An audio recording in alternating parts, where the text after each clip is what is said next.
Hi friends, இன்னைக்கு எபிசோடுல பாத்தீங்கன்னா சொத்துல பாதிய ஸ்வேதாக்கு எழுதி வைக்க பிளான் பண்றாங்க சாரதா. இந்த எபிசோடோட ஃபுல் ரிவ்யூ வீடியோவை இப்போ நம்ம பார்க்கலாம் ஃப்ரெண்ட்ஸ்.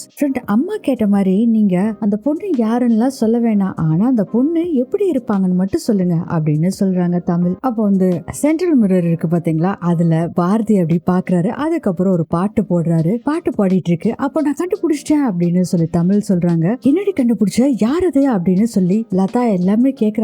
என்னடி கண்டுபிடிச்சேன்னு சொல்லிட்டு இருக்கா அப்படின்னு சொல்லி பாரதி சொல்றாங்க. அது வேற யாரும் இல்ல, நான் தான் அப்படின்னு சொல்றாங்க தமிழ். பாரதி சொல்றாங்க, நீ பெரிய இவ பாரு அப்படின்னு சொல்லிட்டு இருக்காங்க. ஆதி சொல்றாரு, ஃப்ரெண்ட் உங்க கூட இருக்கணும்னு சொல்லித்தான் ஃப்ரெண்ட் நான் இந்த கல்யாணத்தை வேண்டான்னு சொல்லிட்டு வந்தேன் அப்படின்னு சொல்றாங்க. என்னது அப்படிங்கிற மாதிரி பாத்துட்டு இருக்காங்க லதா. நம்ம ரெண்டு பேரையும் இனி யாராலையும் பிரிக்க முடியாது அப்படின்னு சொல்லி ஆதி சொல்லிட்டு இருக்காரு. அடுத்ததே சாரதாவை காமிக்கிறாங்க. இந்த கல்யாணத்துல இஷ்டம் இல்லைன்னு ஆதி சொன்னது எல்லாம் நினைச்சு பார்த்துட்டு செம்ம கோவத்துல இருக்காங்க. ஏகாம்பரம் சொல்றாங்க, அண்ணே நான் ஏற்கனவே சொன்னேன்ல, நீ ஆதிக்கு இந்த கல்யாணம் பிடிக்கலன்னு சொன்னேன்ல அப்படின்னு சொல்றாங்க. அது சரி தம்பி, இதை முதல்லயே அவன் சொல்லிருக்கலாம்ல என்கிட்ட அப்படின்னு சொல்றாங்க சாரதா. அண்ணி, ஆதி உங்க புள்ள, அவன் மனசுல எந்த பொண்ணு இருக்குன்னு கண்டுபிடிச்சு அவளையே கல்யாணம் பண்ணி வைக்கிறதா சரி அண்ணி. இது எல்லாத்தையுமே அறிவோட குடும்பம் ஸ்டெப்ஸ்ல நின்னு கேட்டுட்டு இருக்குங்க. அப்பா நாம நினைச்ச மாதிரி ஏகாம்பரம் அவர் வேலையை காட்ட ஆரம்பிச்சுட்டாரு. இதுக்கு மேல நம்ம மௌனமா இருந்தோம்னா செல்ல காசாயிருவோம்ப்பா நம்ம அப்படின்னு ஸ்வேதா சொல்றாங்க. அறிவு சொல்றாங்க, நானும் அதை தாமா நினைக்கிறேன். அப்பா நான் ஏற்கனவே சொன்ன மாதிரி கல்யாணம் நடந்திருந்தா நமக்கு என்ன லாபமோ அது எல்லாமே கிடைக்கணும்பா.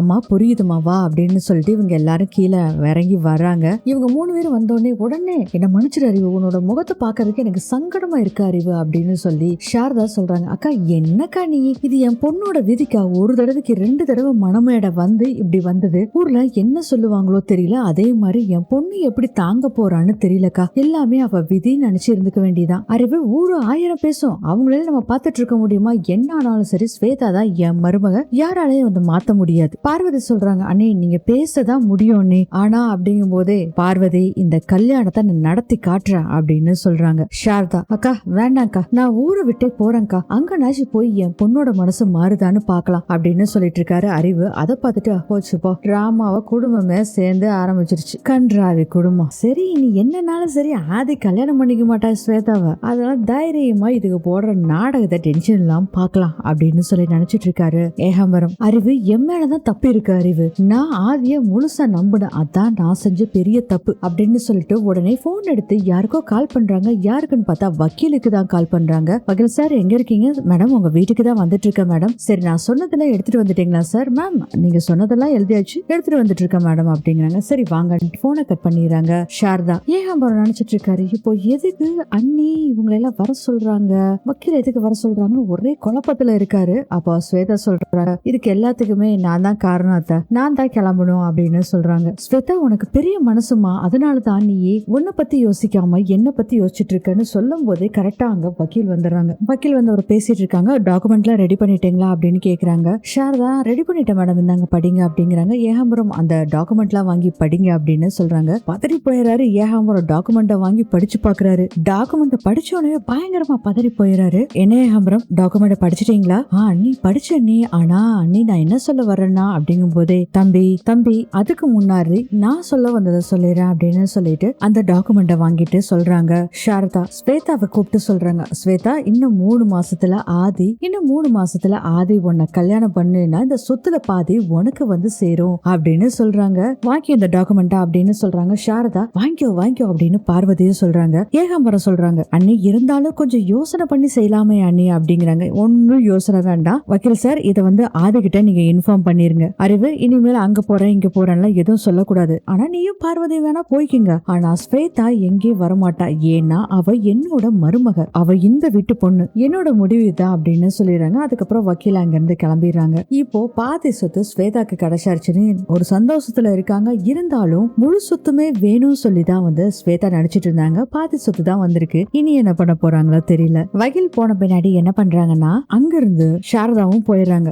ஏகாம்பரம் தான் செம்ம டென்ஷன்ல இருக்காரு. எழுந்திரிச்சு போகும்போது, என்ன எழுந்திரிச்சிட்டீங்க, இந்த கல்யாணம் இன்னொன்னு என்னோட ஆட்டம் முடிஞ்சு போச்சுன்னு நினைச்சீங்களா? நீங்க நினைச்சது எதுவுமே நடக்காது அப்படின்னு சொல்லி ஸ்வேதா சொல்றாங்க. அம்மா ரொம்ப ஆடாதம்மா, இன்னும் 3 மாசம் இருக்கு. எதுக்கு ஸ்வேதா இவங்கிட்ட எல்லாம் பேசிருக்கு, நமக்கு நிறைய வேலை இருக்குமா வா அப்படின்னு சொல்லிட்டு அறிவு ஸ்வேதா அங்க இருந்து கூட்டிட்டு போயிடுறாங்க. என்ன நடக்குதுங்க, முதல்ல இந்த விஷயத்த பவானிட்ட போய் சொல்லணும் அப்படின்ட்டு ஏகாம்பரம் வேகமா போறாங்க. அடுத்தது சாரதா அவங்க ரூம்ல இருக்காங்க. கல்யாணமாயி கலகலன்னு இருக்க வேண்டிய வீட்டை இப்படி பண்ணிட்டியடா ஆதி அப்படின்னு சொல்லி ரொம்ப புலம்பிட்டு இருக்காங்க. என்ன விடவும் இந்த குடும்பத்தை விடவும் பாதியில வந்து அந்த பொண்ணு உனக்கு முக்கியமா ஆயிட்டாடாடா, இதை என்னால தாங்கிக்கவே முடியலடா. கரெக்டா அங்க ஸ்வேதா வராங்க. அத்தை அப்படிங்கும் போது கண்ணை தொடச்சிட்டு வாமா அப்படிங்கிறாங்க. என்னத்த நீங்க எங்களுக்கு எல்லாத்துக்கும் ஆறுதல் சொல்லிட்டு கடைசியில நீங்களே அழுதுட்டு இருக்கீங்களே அத்தை, என்னமா பண்றது, என்னால தாங்க முடியலமா அத்தை, இனிமேல் இப்படி பேசுங்கன்னா கண்டிப்பா நான் இருக்க மாட்டேன் அப்படின்னு சொல்றாங்க. இல்லம்மா இனிமேல் இது மாதிரிலாம் பேச மாட்டேமா அப்படின்னு சொல்லிட்டு, ஆமாமா நீ ஏதோ சொல்ல வந்தியே அப்படின்னு கேக்குறாங்க. சாரதா, அத்தை நீங்க கொடுத்த உயில் தான் அத்தை, இது எனக்கு வேண்டாம், கொடுத்துட்டு போக தான் வந்தேன் அப்படிங்கிறாங்க. ஏன்னா மொத்த சொத்தையும் ஆட்டை போடணும் தான் பிளான் பண்ணிட்டு இருக்காங்க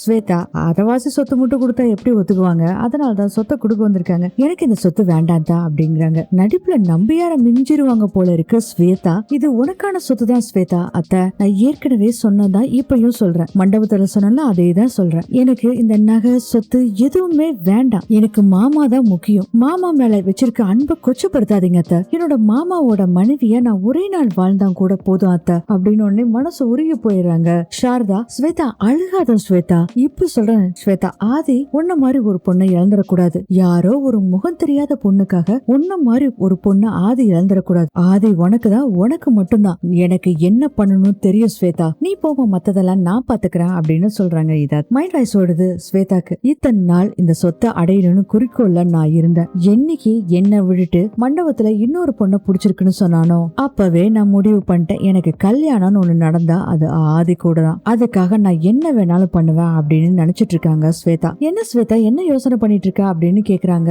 சாரதா, தேங்க்ஸ் அத்தா அப்படின்னு சொல்லிட்டு அங்க இருந்து அந்த பத்திரத்தை குடுக்கலைங்க, பத்திரத்தையும் தூக்கிட்டு அங்க இருந்து போயிடுறாங்க. ஸ்வேதா, அதை நீ இப்படிப்பட்ட பொண்ணை மிஸ் பண்ணிடவே கூடாதுடா அப்படின்னு நினைச்சிட்டு இருக்கும் போதே பாரதி ஞாபகம் வருது. பாரதி இந்த கல்யாண மண்டபத்துல காப்பாத்தினாங்கல்ல, அதை நினைச்சு பார்த்துட்டு அந்த பொண்ணு பேரு பாரதி தானே, அவங்க போன் நம்பர் கூட நான் வாங்கினேனே, உடனே நான் அந்த பொண்ணு கிட்ட பேசணும், ஆதி விரும்புற பொண்ணு யாருன்னு நம்ம கண்டுபிடிக்கணும் முதல்ல அப்படின்னு நினைச்சிட்டு இருக்காங்க சாரதா. அடுத்ததே டிரைவ் பண்ணிட்டு வந்துட்டு இருக்காரு ஆதி. அதுக்கப்புறம் ஒரு இடத்துல நிறுத்திட்டு எல்லாம் வராங்க. அப்ப வந்து லதா கிட்ட ஆதி சொல்றாரு, Latha if you don't mind உங்ககிட்ட கொஞ்சம் தனியா பேசணும் அப்படின்னு. எதை பத்தி ஆதி அப்படிங்கிறாங்க. லதா, உங்களை பத்தி தான் லதா அப்படிங்கும் போது ஃப்ரெண்ட் அப்படிங்கிறாங்க. தமிழ், ஐயோ ஐ எம் சாரி ஃப்ரெண்ட், உங்ககிட்ட பெர்மிஷன் கேட்காம நான் பேசிட்டேன், லதா ஆண்டி கிட்ட கொஞ்சம் பேசிக்கிட்டோமா அப்படிங்கிறாரு ஆதி.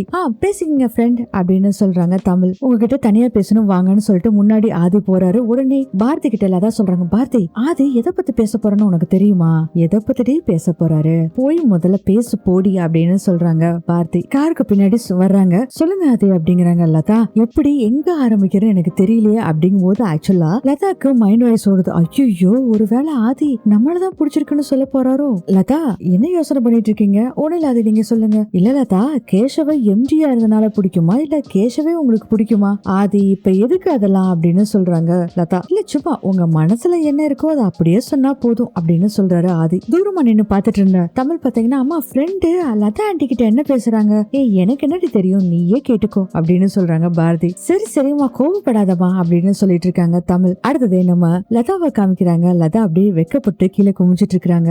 எனக்கு கேசவ எப்படி இருந்தாலும் பிடிக்கும், ஏன்னா நான் அவரை அவ்வளவு லவ் பண்றேன். ஓ ஓகே ஓகே ஓகே ஓகே, அப்போ உங்களுக்கு கேசவ பிடிக்கும் அவ்வளவுதான் அப்படிங்கிறாரு ஆதி. ஆமா அப்படின்னு சொல்லிக்கிட்டு இருக்காங்க லதா. அப்போ விசில் அடிக்கிறாரு கேசவ். பார்த்தா டிக்கி ஓபன் ஆகுது, பார்த்தா கேசவ் உள்ளுக்குள்ள உட்காந்துருக்காரு. ஹாய் லதா அப்படிங்கிறாரு கேசவ். இவரு நீங்க உட்காந்துருக்கான்னு எல்லாம் அப்படியே பாத்துட்டு இருக்காங்க. இதோட இந்த எபிசோட் முடியுது.